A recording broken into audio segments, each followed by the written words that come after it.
Hello learners, welcome back to my channel Aim for BHU. Today in this video I will discuss few MCQs based on business environment.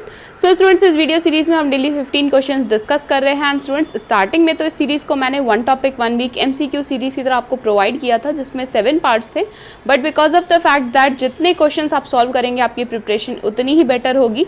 I have added more MCQs to this series and students अब बहुत कम दिन बचे हैं आपके exam में, सो इसीलिए हम ज़्यादा से ज़्यादा MCQs सॉल्व कर रहे हैं सो दैट आपकी प्रैक्टिस अच्छी तरह से हो जाए. And students as I strive to complete all the topics from my syllabus, I'll be surely covering more such topics, and if you haven't subscribed yet, subscribe right away if you don't want to miss notifications for further videos. And again this is an MCQ based video. I will suggest you the same thing that her question का answer मेरे बताने से पहले आप video को pause करके अपना response उस पर्टिकुलर क्वेश्चन के लिए नोट करिएगा एंड देन वीडियो को प्ले करके ये चेक करिएगा कि आपके आंसर्स कितने सही हैं. इससे आपकी प्रैक्टिस भी हो जाएगी एंड इवैल्यूएशन भी हो जाएगा आपकी प्रिपरेशन का. So all the very best dear students, and again if you have any queries just drop them in the comment box. I'll surely address your concern, and just to remind, through my channel I'm here to help you cover your syllabus and guide you throughout your journey. So stay tuned to my channel for more such videos and let's begin now. So students आज का पहला question है question number 106. Question number 105 तक हमने इस series के part 7 में complete कर लिया था. आज हम इस क्वेश्चन से कंटिन्यू करने वाले हैं क्वेश्चन नंबर 106 से. सो इस क्वेश्चन में पूछ रहा है आपसे कि in this type of economic system the government intervention will be absent. So students आपको ऐसा बताना है इकोनॉमिक सिस्टम कौन सा ऐसा इकोनॉमिक सिस्टम है जिसमें जो गवर्नमेंट की इंटरवेंशन होती है वो निल होती है यानी कि एब्सेंट होती है. तो यहाँ पे ऑप्शन है आपके पास फ्री इंटरप्राइज इकोनॉमी, बी से सोशलिस्ट इकोनॉमी, सी से मिक्स्ड इकोनॉमी या डी नन. सो स्टूडेंट्स यहाँ पे जो आपका करेक्ट ऑप्शन है ये है free enterprise economy. As the name suggest यहाँ पे गवर्नमेंट की इंटरवेंशन बिल्कुल भी एब्सेंट होती है. ठीक है, यहाँ पे कोई इस तरह की गवर्नमेंट रूल्स रेगुलेशंस नहीं होती हैं, कोई पॉलिसीज़ नहीं होती है, इंटरवेंशन नहीं होती है गवर्नमेंट की basically.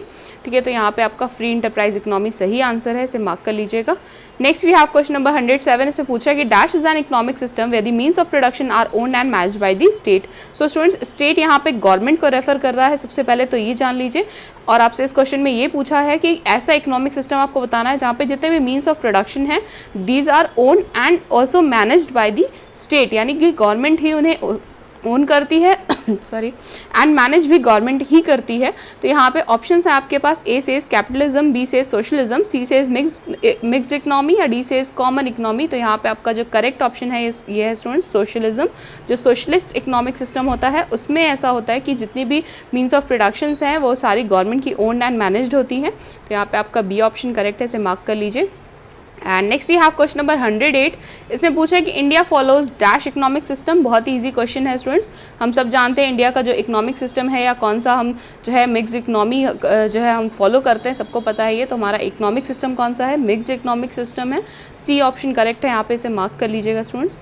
And next we have question number 109. इसे पूछेंगे in dash economic system there exist both private and public sector. So students again आपसे यहाँ पे ये पूछ रहा है कि इकोनॉमिक सिस्टम से रिलेटेड ये भी क्वेश्चन है. ऐसे इकोनॉमिक सिस्टम के बारे में आपको बताना है जहाँ पे प्राइवेट एंड पब्लिक दोनों ही सेक्टर्स एग्जिस्ट करते हैं, फ्लरिश करते हैं. ठीक है, तो यहाँ पे आपका जो ऑप्शन है स्टूडेंट्स ये है ए सोशलिस्ट, ठीक है, बी कैपिटलिस्ट, सी मिक्स्ड या डी नन ऑफ दीज. तो आपका जो करेक्ट ऑप्शन होगा वो है मिक्स्ड. ठीक है, मिक्स्ड इकोनॉमिक सिस्टम जो इंडिया का इकोनॉमिक सिस्टम है इसमें दोनों ही सेक्टर्स जो है एग्जिस्ट करते हैं, प्राइवेट भी है पब्लिक भी है. तो यहाँ पे मिक्स्ड जो है आपका करेक्ट ऑप्शन होगा, इसे मार्क कर लीजिए.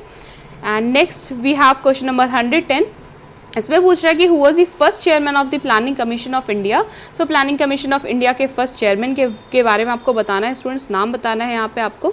ठीक है, तो ऑप्शन है हमारे पास ए जवाहरलाल नेहरू, बी राजेंद्र प्रसाद, सी गांधी जी या डी मिस्टर अम्बेडकर. तो यहाँ पे स्टूडेंट्स जो आपका करेक्ट ऑप्शन है वो है जवाहरलाल नेहरू. ए ऑप्शन करेक्ट है. यहाँ पे जो फर्स्ट हमारे चेयरमैन थे प्लानिंग कमीशन के वो कौन थे?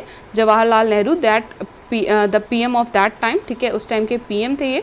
ठीक है, इसीलिए ये प्लानिंग कमीशन के जो चेयरमैन होते हैं वो हमेशा PM ही होते हैं. और ये जो फर्स्ट जब बना था प्लानिंग कमीशन तो ये उस टाइम प्राइम मिनिस्टर थे, इसीलिए यही हमारे चेयरमैन भी थे प्लानिंग कमीशन के. And next we have question number 111, very important one.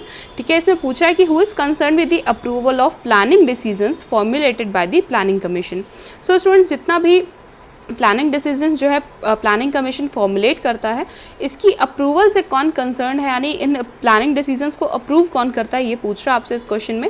A says NDC, B says CDC, C says planning board या D says none of these. तो स्टूडेंट्स यहाँ पे जो आपका करेक्ट ऑप्शन है ये है एनडीसी, नेशनल डेवलपमेंट काउंसिल जो है इसका फुल फॉर्म है, इसका फुल फॉर्म भी याद रखिएगा बिल्कुल।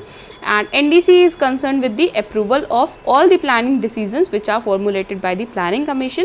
तो यहाँ पे आपका करेक्ट ऑप्शन है स्टूडेंट्स ए ऑप्शन करेक्ट है, यहाँ पे से मार्क कर लीजिए एनडीसी, ठीक है। इसका फुल फॉर्म भी याद रखिएगा, national development council. And next we have question number 112, इसमें पूछ रहा है कि when was the first industrial policy of India announced.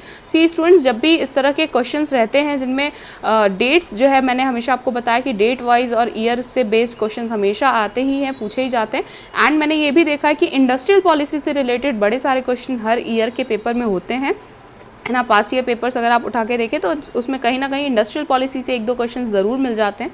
तो यहाँ पे आपसे पूछ रहे हैं कि first industrial policy of India कब अनाउंस की गई थी, इस बारे में आपको बताना है। So students, I think 90% of commerce students को ये ज़रूर याद होता है कि इंडस्ट्रियल पॉलिसी 1948, बट आपको सिर्फ ईयर याद रखने से आई थिंक यहाँ पे देखिए काम नहीं चलेगा। 3 ऑप्शन ऐसे हैं जहाँ पे 1948 मेंशन है और 2 ऐसे हैं जिसमें अप्रैल जो है दिया हुआ है, अप्रैल 6 एंड अप्रैल 9। सो स्टूडेंट्स 1948 तो बिल्कुल आपको सही याद है, बट आपको डेट वाइज याद रखना बिल्कुल ज़रूरी है, सिर्फ ईयर याद रखने से यहाँ पे काम नहीं बनेगा आपका, ठीक है। 6 अप्रैल 1948 को इंडिया की फर्स्ट इंडस्ट्रियल पॉलिसी का अनाउंस किया गया था। यहाँ पे आपका ए ऑप्शन करेक्ट है, इसकी डेट ज़रूर याद रखिएगा स्टूडेंट्स। एंड एक सजेशन ये मेरा है आपको कि जितने भी इंडस्ट्रियल पॉलिसी से रिलेटेड इस तरह के क्वेश्चन और आपको मिले वो आप ज़रूर सॉल्व कीजिएगा। मैंने इसमें बहुत सारे जो मुझे मिले और इंपॉर्टेंट भी लगे उन्हें मैंने इंक्लूड ज़रूर कर लिया है आपके लिए। Next we have question number 113, ये भी इंडस्ट्रियल पॉलिसी से ही रिलेटेड क्वेश्चन है। Who announce the industrial policy of India for the first time. So first time जब इंडियन जो इंडस्ट्रियल पॉलिसीज थी ये जब अनाउंस हुई थी, इसे अनाउंस किसने किया था ये पूछ रहा है, ठीक है। तो ए से गांधी जी, बी JL नेहरू, ठीक है, सी अम्बेडकर या डी सुभाष चंद्र बोस। तो यहाँ पे JL नेहरू आपका करेक्ट ऑप्शन होगा स्टूडेंट्स। 1948 में जो हमारी इंडस्ट्रियल पॉलिसी अनाउंस हुई थी उसे अनाउंस जवाहरलाल नेहरू ने किया था, इसे याद रखिएगा। Next we have question number 114, इसमें पूछ रहा है कि the industrial policy resolution of 1948 aimed at acceleration of dash of the country। So students, आपको ये बताना है कि 1948 की जो इंडस्ट्रियल पॉलिसी रेजोल्यूशन था, this was aimed at acceleration of what, ठीक है। तो A agricultural development, B industrial development, C infrastructural development या D none of these. So students, जो इंडस्ट्रियल पॉलिसी होगी ऑफकोर्स वो इंडस्ट्रियल डेवलपमेंट पे ही फोकस्ड होगी। यहाँ पे आपका बी ऑप्शन करेक्ट है। आप अगर सीधे सीधे से रिलेट करके आंसर करना चाहें तो बड़ी आसानी से आंसर कर सकेंगे। And next we have question number 115, इसमें है पूछ रहा है कि the industrial policy of 1948 divided the Indian industry into dash categories. So students, जो IPR आई थी इंडस्ट्रियल पॉलिसी रेजोल्यूशन ऑफ 1948, इसने इंडियन इंडस्ट्रीज़ को कुछ नंबर ऑफ कैटेगरीज में डिवाइड किया था, यही नंबर आपसे पूछा जा रहा है स्टूडेंट्स। यहाँ पे ऑप्शन है आपके पास, ए से 5, बी से 4 कैटेगरीज, सी से 8 कैटेगरीज या डी से 6 कैटेगरीज। तो यहाँ पे आपका जो करेक्ट ऑप्शन है स्टूडेंट्स ये है 4 कैटेगरीज। 4 कैटेगरीज में जितनी भी इंडियन इंडस्ट्रीज थी उनको डिवाइड कर दिया गया था 1948 की जो IPR आई थी उसके साथ ही, ठीक है। तो यहाँ पे आपका बी ऑप्शन करेक्ट है, इसे मार्क कर लीजिएगा। And next we have question number 116, which industrial policy resolution यानी IPR is known as economic constitution of India. So India का जो इकोनॉमिक कॉन्स्टिट्यूशन हम बोल सकते हैं, ऐसी कौन सी IPR थी, किस ईयर में आई थी, ये पूछा जा रहा है आपसे यहाँ पे। तो स्टूडेंट्स हमारे पास ऑप्शन है, A says IPR 1964, B says IPR 1976, C says IPR 1956 या डी सेज IPR 1948। तो यहाँ पे आपका जो करेक्ट ऑप्शन है ये है IPR 1976। 76 में जो इंडस्ट्रियल पॉलिसी रेजोल्यूशन आया था इसी को हम अपना जो कंट्री का इकोनॉमिक कॉन्स्टिट्यूशन बोल सकते हैं, इकोनॉमिक कॉन्स्टिट्यूशन ऑफ इंडिया कहा जाता है इस IPR को, ठीक है। तो इसे याद रखिएगा students, this could be an important question for your exam as well। and next we have question number 117, इसमें पूछ रहा है कि which IP abolished the industrial licensing। so students, ऐसी कौन सी IPR थी जिसने इंडस्ट्रियल लाइसेंसिंग को अबॉलिश कर दिया था। तो A option says IPR 1956, B says IPR 1964, C says IPR 1991 या D says none of these. तो स्टूडेंट्स ये बहुत रिसेंट की चीज़ है, 1991 में हुआ था, इंडस्ट्रियल लाइसेंसिंग अबॉलिश हो गई थी IPR 1991 के आने के बाद। तो यहाँ पे आपका सी ऑप्शन करेक्ट है, इसे मार्क कर लीजिए। And next we have question number 118, इसमें पूछा the agricultural income is fully exempt from income tax, is it true और नॉट। तो आपसे सीधा सीधा ये क्वेश्चन पूछा, आपको इस स्टेटमेंट के बारे में बताना है कि ये ट्रू है या फॉल्स है।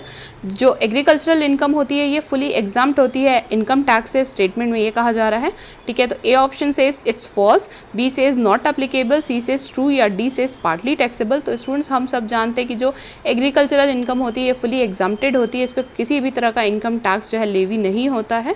तो यहाँ पे आपका जो करेक्ट ऑप्शन है वो है C, true. This statement is completely true, तो आप यहाँ पे सी मार्क कर सकते हैं। And next we have question number 119। इसमें पूछ रहा है कि there are policies which are made to govern the import and export trades. So आपको ऐसी पॉलिसीज़ का नाम बताना है जो import and export of trades को गवर्न करने के लिए ही बनाई गई होती हैं। यहाँ पे A option says export policies, B says import policies, C says EXIM policies, या D none of these. So students यहाँ पे आपका जो करेक्ट ऑप्शन है वो है सी, एग्जिम पॉलिसीज। स्टूडेंट्स हम सब जानते हैं कि एग्जिम बैंक भी इसी लिए है, और जितने भी जहाँ पे भी एक्चुअली आपको एग्जिम वर्ड ये दिखे, ठीक है, तो इससे आप समझ जाइएगा कि this is something related to import and export. EXIM में से ई एक्स जो है एक्सपोर्ट से लिया हुआ है और आई एम जो है इम्पोर्ट से लिया हुआ है, उसके बाद इस वर्ड को फॉर्मुलेट किया गया था, ठीक है। तो इसी तरह से ये एग्जिम पॉलिसीज़ जो है एक्सपोर्ट इम्पोर्ट ट्रेड से रिलेटेड पॉलिसीज़ जो हैं उनको जो है रिलेट करता है। और एग्जिम बैंक की अगर आप बात करें तो एग्जिम बैंक जो है एक्सपोर्ट एंड इम्पोर्ट से रिलेटेड जितने भी ट्रांजेक्शन्स हैं उनको फैसिलिटेट करने के लिए है। तो एग्जिम आई थिंक ये सबके लिए रिलेटेबल है, सब जानते हैं इसे अच्छी तरह से। Next we have question number 120। इसमें पूछा the government introduce the import liberalisation policy in the year. So आपसे पूछा जा रहा है स्टूडेंट्स यहाँ पे कि हमारी गवर्नमेंट ने इम्पोर्ट लिबरलाइजेशन पॉलिसी को किस ईयर में इंट्रोड्यूस किया था। ऑप्शन है आपके पास यहाँ पे ए सेज 1977 से 78, बी सेज 91 से 92, सी सेज 1988 से 1989, या डी सेज 2001 से 2002। सो स्टूडेंट्स ये जो इम्पोर्ट लिबरलाइजेशन पॉलिसी आई थी ये 1977 से 78 के बीच में आई थी, ठीक है। तो यहाँ पे आपका ए ऑप्शन करेक्ट है, इसे मार्क कर लीजिए। And this is all for today students. I hope the questions were clear to you. And students, as I upload videos daily and there are many more videos to come, so subscribe now if you haven't subscribed yet. And please convey your doubts in the comment box or through email. You can find my mail ID in the description box. Stay tuned to my channel. और अगर आपको BHU BCom entrance से related किसी भी topic में कोई भी confusion है तो mention that in the comment box. I will include them as well. And stay home, stay safe. Please like the video, share it with your friends, subscribe to my channel, and do not forget to hit the bell icon so you never miss any update from my channel. Happy learning students.